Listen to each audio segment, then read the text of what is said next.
So ఆయనకి నేను పెద్ద ఫ్యాన్ కాబట్టి ఆయన సినిమా హిట్ అవ్వాలి, ఆయనతో పాటు బాబాయ్ కొడుకు కాబట్టి మా రామ్ చరణ్ గారి సినిమా కూడా హిట్ అవ్వాలి. సో ఎక్స్పెక్టేషన్స్ ఎలా ఉన్నాయి మరి ఉస్తాద్ వేరే లెవెల్లో ఉన్నాయి. ఎందుకంటే నాకు ఫస్ట్ సాంగ్ రిలీజ్ అయినప్పుడు ఆ సాంగ్ లో మీనింగ్ కానీ అవన్నీ కూడా గట్టిగా ఎవరికో ఇస్తున్నాడు రా బాబు ఇండైరెక్ట్ గా అనిపించింది.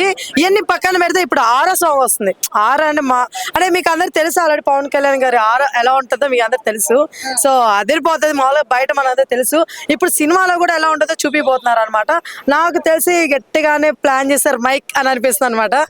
సో హరీష్ గారు గట్టిగా ప్లాన్ చేస్తారు అనిపిస్తుంది. ఎందుకంటే ఈ సాంగ్స్ లోనే చాలా వరకు కూడా ఆయన ఆరా అనేది మనకు తెలియజేస్తున్నారు. సో ఇది కూడా జనాలకి పనికొచ్చే మూవీ అని అనిపిస్తుందండి.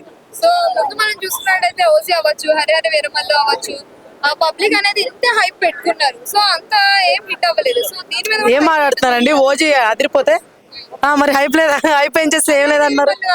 హరిహర వీరమల్లు కొంచెం డిసప్పాయింట్ ఎక్కడ అంటే ప్రొడ్యూసర్స్ పరంగా అండి. ఇప్పుడు వాళ్ళు కొన్ని దగ్గర అవసరం లేదనుకున్నప్పుడు లైట్ తీసేసుకుని ఉండాల్సిందండి, ఆ సీన్ పెట్టకుండా ఉండాల్సింది.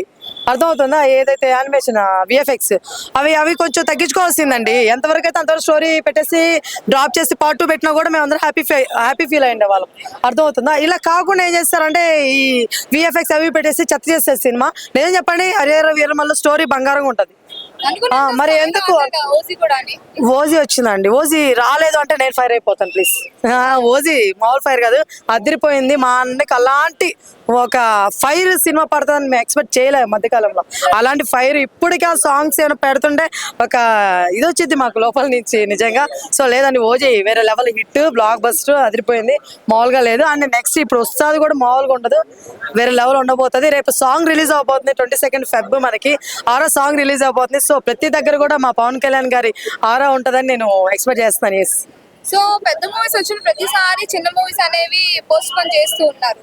సో దాని గురించి ఏం చెప్తారు? ఇప్పుడు లెనిన్ అవ్వచ్చు, ఏదైనా వస్తుంది భగత్ సింగ్ గురించి, అలాగే పెద్ద ఇప్పుడు మీరు చూస్తున్నట్లయితే January 15 తర్వాత నుంచి ఇప్పుడు చాలా పెద్ద సినిమాలు వచ్చినాక తర్వాత నుంచి ఏం సినిమాలు లేవు కదండి. మరి అలాంటప్పుడు ఈ ఫ్రైడేస్ కానీ ఇలాగా రిలీజ్ చేసుకోవచ్చు కదా. ఎందుకు పెద్దవాటితో పోటీ పడుతున్నారు అంటే నేను చెప్పేది అవి రావద్దు అని కాదు. ఈ టైం గ్యాప్ ఉన్న టైంలో ఇప్పుడు నాకు తెలిసినంత వరకు ఈ ఫ్రైడే ఏ బలవం తప్ప ఏం పెద్ద సినిమాలు రాలేదు. ఇలాంటప్పుడు ప్లాన్ చేసుకోవచ్చు కదా. అర్థమవుతున్నా? చిన్న సినిమాలు అయినా ఏమైనా సరే. మరి అలాంటప్పుడు ఎందుకు ప్లాన్ చేయరు? ఎందుకు పవన్ కళ్యాణ్ గారి సినిమా లేకపోతే ఇంకొక సినిమా వచ్చినప్పుడు వాళ్ళు చూసారా అండి పెద్ద సినిమాకి ఈ సినిమాలు రిలీజ్ చేయకూడదని మీరే లేపుతారు క్వశ్చన్లు.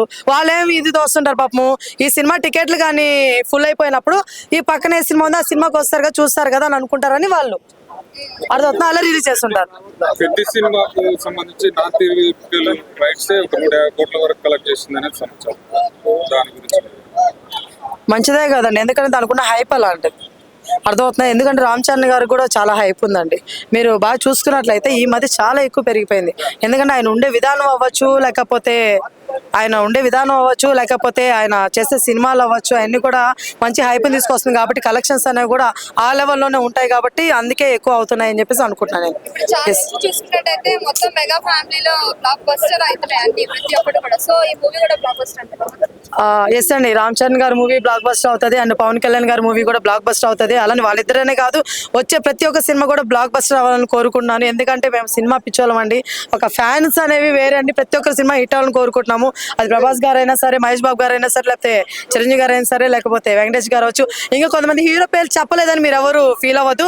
ప్రతి ఒక్క హీరో సినిమాలు హిట్ అవ్వాలి, చిన్న పెద్ద లేకుండా. నేను సుహాస్ గారి మూవీ సినిమా చూసొచ్చాను, హే బలవంత్, అదిరిపోయింది సినిమా. కొంతమంది నచ్చలేదు అన్నారు, వాళ్ళకి ఏం నచ్చలేదో నాకు తెలియదు. అండ్ మేబీ వాళ్ళు కళ్ళు చెవులు 2 సినిమాలు పెట్టి చూడలేదేమో, ఫోన్ మీద పెట్టి చూస్తారో నాకు అనిపిస్తుంది. టు బి రియాలిటీ మాట్లాడితే ఏ ఇచ్చారు దానికి సర్టిఫికేట్, ఏ కాదు యూఏ ఇచ్చి ఉండొచ్చండి ఖచ్చితంగా. ఎందుకంటే దాంట్లో డెప్త్ గా ఒకటి ఏదైతే కంటెంట్ తీసుకున్నారు కదా, ఆ కంటెంట్ చాలా వరకు నెగిటివ్ అనుకుంటున్నారు కదా, నెగిటివ్ కాదు. ఆ ఎండింగ్ వరకు చూస్తే అర్థమవుతుంది మీకు, చాలా పాజిటివ్ గా ఉంది. ఇంకో విషయం ఏంటంటే ఫస్ట్ హాఫ్ కే మీ టికెట్ కి వర్త్ డబ్బులు. అర్థం కాకపోతే వాళ్ళ పిచ్చి. నేను సీరియస్లీ చాలా బాగా అనిపించింది. కామెడీ చాలా అంటే చాలా బాగుంది నిజంగా. వెళ్ళి చూడండి ప్రతి ఒక్క సినిమా. ఇప్పుడు ఏ బల్వంత్ సినిమాలో నరేష్ గారి క్యారెక్టర్ అదిరిపోయిందండి. లిటరలీ ఈ మధ్యకాలం నేను చూస్తున్నాను కదా, నరేష్ గారు ఆల్ రౌండర్ అని చెప్పుకోవచ్చు అండి.